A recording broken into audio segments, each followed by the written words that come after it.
Oh, just practice gratitude. Go to the gym. Know your worth. What is wrong with you? But you're not. Stop it! Don't get me wrong, I love self-improvement. Like, I read all the books, I have my little 5 a.m. morning routine, I drink the matchas, all of it. But like lately, all of this advice, it just kind of feels empty. So yeah, let's talk about 3 reasons why I feel like self-improvement in 2025 low-key kind of sucks. Okay, so the first thing, and this is kind of what I was just saying, the same basic advice just keeps on getting repeated over and over and over again, of telling people to just journal, to just meditate, to just go to the gym. And it's like, okay, once you actually do that and you actually have that in your day-to-day routine, it gets to a point where it's like, you know your worth, you're living in your worth, you still will experience negative emotions. It is the most annoying thing when someone comes up and they're like, oh, have you tried going to the gym or like practice gratitude? And it's like, girl, yes. I'm not gonna sit up here and lie and say, oh yeah, going to the gym, it doesn't help my mental health at all. Meditation doesn't work. No, it always does help. It always does make me feel better, but it gets to a certain point where it's like they can only help so much. And so it's just frustrating that these same pieces of advice are just getting recycled and spat out, and they're being presented in a way where it's like they are the end-all be-all universal fix, when really that's just not the case. The second thing that really irritates me is it's like, I feel like a lot of influencers, they just encourage this black or white type of thinking when it comes to really anything, because it's either like, oh, you're confident or you're not confident, secure or not secure, you're chopped or like you're glowing, you know what I mean? My issue with this really is it encourages this perfectionist type of thinking, because you think like, oh, if I do these steps, then finally I'm gonna feel like enough or like reach this level of perfection where I'm fully in this identity of just really any positive trait, whether this is confidence, health, whatever. The thing is too, with these positive traits like confidence and health that are really, you know, pushed, I think the thing that people aren't talking about enough is that it's not a feeling. Health and confidence, it can be a feeling, but it is not always a feeling. It's more so an action. And so I think the thing is, like, people, they get insecure on themselves because they're not feeling confident 100% of the time, or they're not feeling energized 100% of the time, or they don't feel beautiful 100% of the time. These things that we all aspire to be and implement into our lives, they're actions, they're not always feelings. Sometimes your emotions are just out of control. Sometimes things happen, or sometimes it's like your hormones, whatever. Like, you're not always in control of your emotions, so you're not always going to be walking around feeling like, oh, I'm 100% confident all of the time. I just hate this black and white way of looking at it, because for me, the way I specifically relate to this is last year when I moved to New York, I just was not feeling myself. I was like, damn, like I was looking around at everybody, you know, when I moved here, I was like, damn, like low-key, I gotta like upgrade a little bit. Like I feel a little bit chopped, like I was not feeling myself. But the thing is, before I had moved to New York, I was like, oh my God, like I'm so cute, I'm so this, I'm so that. And so then I would start to get in my own head and think like, oh my God, am I not confident anymore? Was the confidence I had back in my hometown, was that fake? Did I just fabricate it? And it's like, no, these positive qualities, confidence, health, they ebb and they flow. It doesn't mean I'm automatically not confident in this black and white thinking. It's normal to second guess yourself. Okay, and this goes into my third point of the thing that I just hate is it's just like, I feel like negative taboo emotions are just like demonized. And I'm talking about emotions like anger or jealousy or loneliness. It's just like absolutely demonized in the self-improvement niche, where it's like, if we are talking about jealousy, we're talking about the jealous friend. Like we constantly have to put it on other people and be like, oh, that's them, everyone's jealous of me. Don't get me wrong, especially being, you know, like a pretty girl or whatever.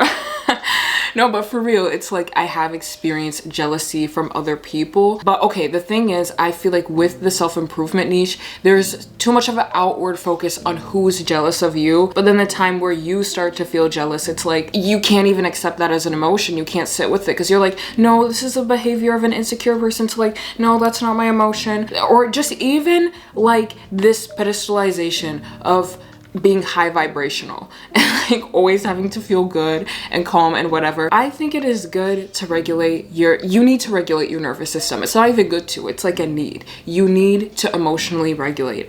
But the thing is, sometimes shitty stuff is gonna happen to you in life and you're going to feel sad. That doesn't mean in that moment you need to feel calm and high vibrational. Like, oh my god, this pisses me off. I get it. I agree with like a lot of manifestation. Like, it's really how I live my life. But what I get irritated with is like the influencers who are like, I need to focus on how to be high vibrational today. And like literally, meanwhile, everything else around you is just going wrong and like you're crashing out. It's like, girl, no. Feel your emotions, crash out. Because the thing is too, I saw this quote on TikTok and I just loved it. It was this girl basically talking about how the happiest people are the people who can go through the emotional cycle and they can allow themselves to feel that because they can name their emotions like anger, jealousy, loneliness, whatever, and they can tell themselves, okay, I'm safe in feeling this. They allow that emotion to pass through and then they're able to get back to their happiness quicker instead of just ignoring their feelings and then just creating a deeper subconscious rut that they can't climb themselves out of. The other day,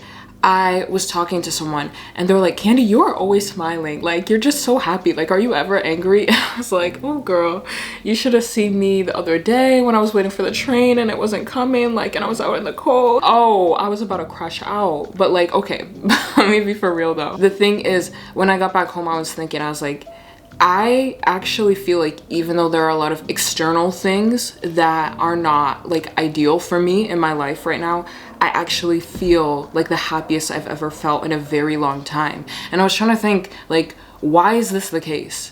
Like, it kind of almost doesn't make sense at all. What I came to realize is that it's because I allow myself to feel my emotions. It's when I stop demonizing my negative taboo emotions. Like, as an example, this was last year. I was feeling jealous towards one of my close friends and I wasn't naming it to myself. So instead I was trying to look at her actions and be like, well, no, she did this one like little irritating thing and blah, blah, blah, blah. And the thing, I was having to do mental gymnastics in order to justify why I was feeling jealous. Jealousy is so demonized in the self-improvement niche, but it's actually such a normal emotion. It's a healthy emotion. Because the thing is, what I ended up doing is I sat down and said, okay, I can't keep on feeling like this. What is really going on? And then I came to realize, like, oh, it is jealousy. And it's not like this horrible, crazy thing. It's something that now that I've named it, I can be like, okay, I can now know how to act accordingly. I can have it in perspective and be like, okay, it's just an emotion.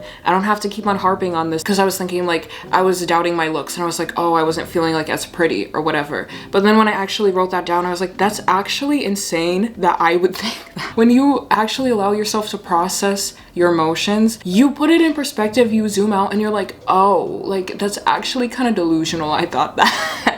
And then you realize that you don't need to keep on feeling it. And so I just wish more people would talk about this, because otherwise it's like this pressure to just constantly be like perfect and happy and high vibrational all the time. And you can never feel jealous. You can never feel angry. You can never feel upset. It's like you have to constantly maintain like this confident, like healthy, whatever. And it's like, that's just not life. And the thing is, if you put that pressure on yourself all the time, you're gonna be even more miserable. You have to learn how to sit with your negative emotions. So yeah, these are just some of the things that like, I don't know, I just feel like have really irritated me over the past few years, because I'm just so tired of everything being so simplified, of like, oh, you're either this or you're either that, or like you can't feel these emotions and you should feel these emotions. And it's like, I think this kind of content is good. Like when I first got into it, I was going through like a personal low where I just gotten out of my like lore worthy situationship. And so it's like, I loved these videos, I ate them up, whatever. But I think it's at a point where it's like it has become so oversaturated with this basic advice that it's like all the things of like practice gratitude, go to the gym, whatever. It's kind of just like basic knowledge at this point. It's just so frustrating for people to keep on pushing this out. And then for people to just feel like they can't accept the parts of themselves that are human. That's what irritates me. And so it's like, I just feel like it causes this emptiness. That's my rant for today. Let me know like if you relate to this or just any other parts of self-improvement that kind of frustrate you in 2025. And yeah, let me know your thoughts, let me know your opinions. And that's really it for today. But yeah, thank you so much for watching. If you like the video, you know, please like, please comment, please subscribe. I would really appreciate it. And I'll see you guys in the next one. Okay, bye.